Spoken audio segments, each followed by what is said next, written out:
当你过节回家，面对那些亲戚们让你闹心的行为，不知如何应对，大胖媳妇教你如何反击，出其不意，以暴制暴，制服他。就像大多数东北家人一样，我们家的饭局从回忆苦难到畅想未来，一样的故事，一样的嗑，至少3个小时。大胖媳妇尤其是听不懂啊，老睡着。他问我一般到什么情况算喝好啊？我说一般来讲3箱啤酒吧。于是，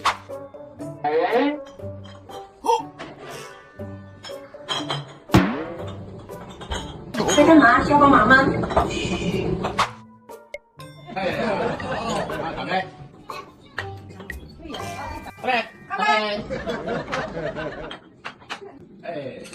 呦我的妈！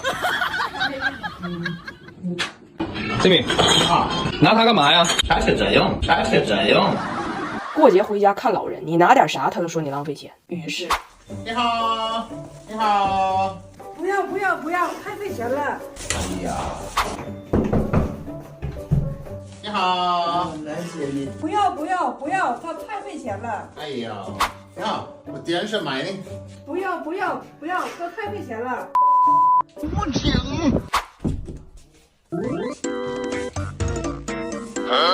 孩子抱着我看看。在哪儿呢？孩子呢？不要，还费钱。为什么？有没有个事？总有亲戚给出最热情的笑脸，放出最狠的问题。于是，哎呀妈呀，这小伙儿真带劲呢！一年挣多少钱呢？比我媳妇多。啊，你媳妇挣多少钱呢？哎呀，肯定比你多，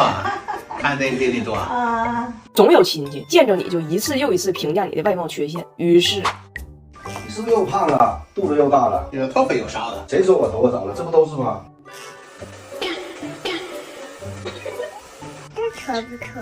第2天俺俩找我大舅赔罪，我大舅想不开，自己开车去西藏，只能找我舅妈了。舅妈，你别跟他一般见识，你看这是啥？昨天那老吹风机不行，是把我大舅脑瓜都烫着了。这台康复 F8高速吹风机能吹出堪比9级高速风，用高速代替高温烘干，还有5亿负离子。旧吹风机早该换了。别省了给头发的。我妈老说大胖媳妇穿的太邋遢，出去上大街上别人笑话。大胖媳妇说大街上的人跟我有什么关系？我妈不同意。次日清晨，我妈说要去菜市场买只小笨鸡儿。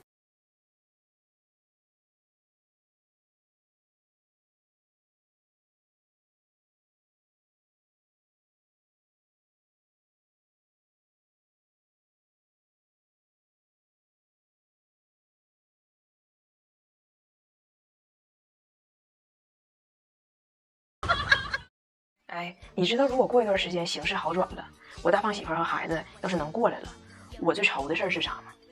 你知道如果他来这儿生活找工作，他最缺的是啥吗？滚滚红尘，茫茫人海，有人缺增高的垫儿，有人缺资源的链儿，他缺东方情商的最低标准线儿，俗称没有眼力劲儿。我不知道长江以南的朋友能不能听懂啥是眼力劲儿啊？眼力劲儿就是摸清周围人情绪的一种基础生存能力。缺乏此物者的集中体现就是领导喝水你刹车，领导夹菜你转桌。俺俩在厦门刚认识的时候呢，我就发现了他在这个领域上有点差劲。但当时我寻思可能是就外国人整体来讲对于很多礼仪上的问题都表现得比较木讷。但后来我发现不是，就是他这个人眉中间有个红点，心缺个小眼儿，他缺心眼儿。当时我上大学的时候，我爸来厦门看我嘛，我就觉得这对象可能够呛成，我就一直没跟我爸说过这事儿，我就想自己上机场接他去。就是他听说了，非得要跟着。结果呢，我爸从机场出来，我看着我爸就以一个典型的东北方式打的招呼，我说到老爸，他就以为这是我爸名呢，站那儿漂白一片，也冲我爸喊到老爸，给我爸飘零都下去来了。我爸心寻思，我这改革开放以后也没来过闽南，不知道这地方现在经济发展不停歇，落地就是跌。然后他这不就没有眼力劲吗？我爸挺大个行李箱，他还干瞪眼不知道帮人拎，我就捅过他，我说你帮他拎呢。他说的，人家我看到老爸挺年轻的，你现在我就帮着拎，人家到老爸该多心了。我爸完全没有心理准备嘛，就突然之间非常不适应，再加上我老公的表现呢，就除了改口改的挺婀娜的，剩下的就确实挺尴尬。完，我大胖姐问我，你说到老爸是不是不喜欢我？我说到老爸不是不喜欢你，他就是不喜欢自己的女儿这么早搞对象。我老公说啥是搞对象？我说哎呀，唧唧复唧唧，异性再相惜，女儿一长大终将成人妻。你就到老爸对这个事儿他还没有适应，你给到老爸一点时间。然后那天晚上我老公就请我爸去的一个音乐清吧，完那清吧的乐手呢还有病了没来，整个清吧就俺仨人，一人点杯酒，围那小桌一坐。完我爸就发问了，你什么工作呀？我大胖媳妇儿，我没有工作，我还在读书。我爸又问，那你读完书是什么规划呀？我大胖媳妇反问，什么是规划？我爸说，就是问你毕了业要去哪儿。我老公说，我不知道。我一看我爸当时那脸已经拉那老长了，我赶紧用英语跟他说，我说你就跟他说我毕业去哪儿你就去哪儿。完他就问我，那你毕了业要去哪呀？我说我哪知道啊，他老实惠了，告诉我那不行，那万一你毕了业想去索马里呢？撼动冷酷的大老爸，诚意心中挂。索马里呀，索马里也是闹腾来规划，你不能因为想打动一个人就瞎承诺。然后我就感觉我爸老不喜欢他了，就一句话也不说，气氛尴尬到人想死。这时候就来只猫，就趴我爸旁边朝窗外，咱也不知道它情郎在哪儿，就搁那叫唤，就是叫唤。然后我爸就瞪这猫。完我大胖媳妇儿，我也不知道他是怎么想的，他是想调节一下气氛呢，还咋地，就把刚学着词儿用上了。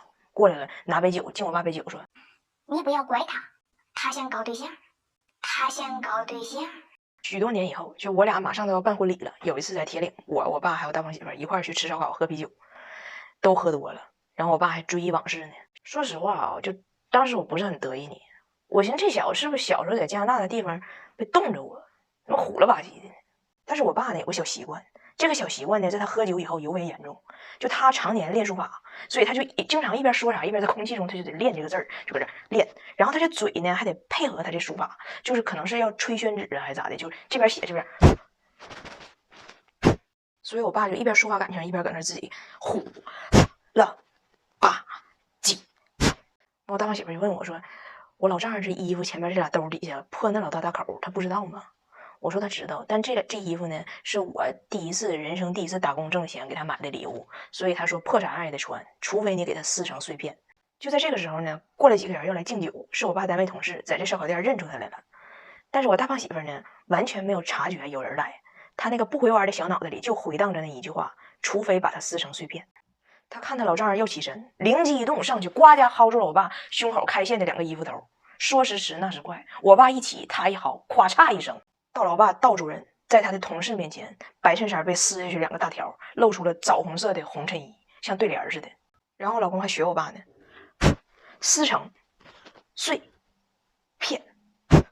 你说如果我想离婚，你们能理解我不？我带着一家人去哈尔滨玩的我现在轻微脑震荡。是这样的，故事发生在去哈尔滨之前，我们要去哈尔滨参加一个活动，要给全家人订4套衣服，我让我同事帮我订的。我同事就直接找的大胖媳妇说，姐夫你给我一下你的身高体重。我同事没有说订衣服这个事儿，大胖媳妇不知道咋想的，告诉人家她身高1.8米，体重185，我同事就直接给她订了。拿到衣服我和孩子都正好，她的穿不进去。我说怎么订的？我同事没问你身高体重吗？他说你同事问我了，但是他也没说要身高体重是订衣服啊，我以为要给我做百度百科呢。结果这个衣服就是穿不进去，因为他谎报了26斤。我说那咋办也来不及了，你的就给人退回去。我们几个穿一样的，好看的，暖和的，你自己穿你的棉马甲。他不干，他说这衣服其实正好，就是里边衣服穿太多了。于是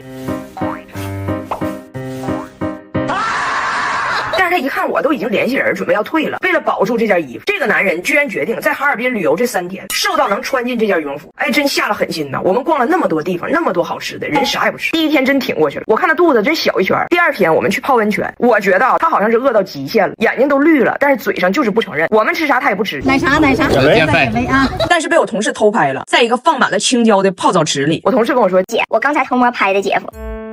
哎呀，你看看，要不你劝劝吧，姐夫这样得出事儿。我说你刚才吃啥了？他说只是一口蘸酱菜。我说你别饿出毛病来了，那衣服有更大码的，明天就到。1秒钟，大胖媳妇就放心了，甩开膀子就要吃。怎奈何当时旁边只有自助水果，奔着水果区就去了。光西瓜能吃6斤，回休息区一躺。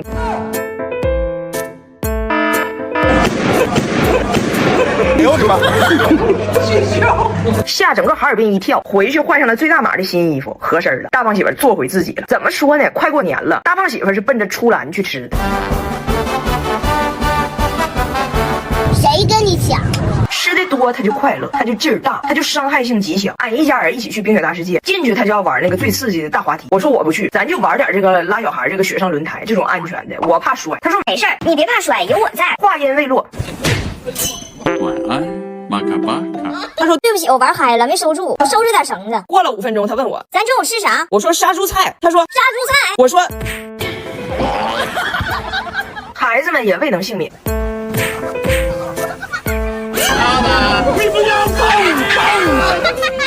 我脑袋嗡嗡，人家玩的嗷嗷的。都玩饿了。距离他换上新羽绒服只有37个小时的时间，然而就这么吃，终于在我们离开哈尔滨之前的最后一顿饭上，我们发现新到的大羽绒服又小了。太好了，那包大风女生了，风女生了。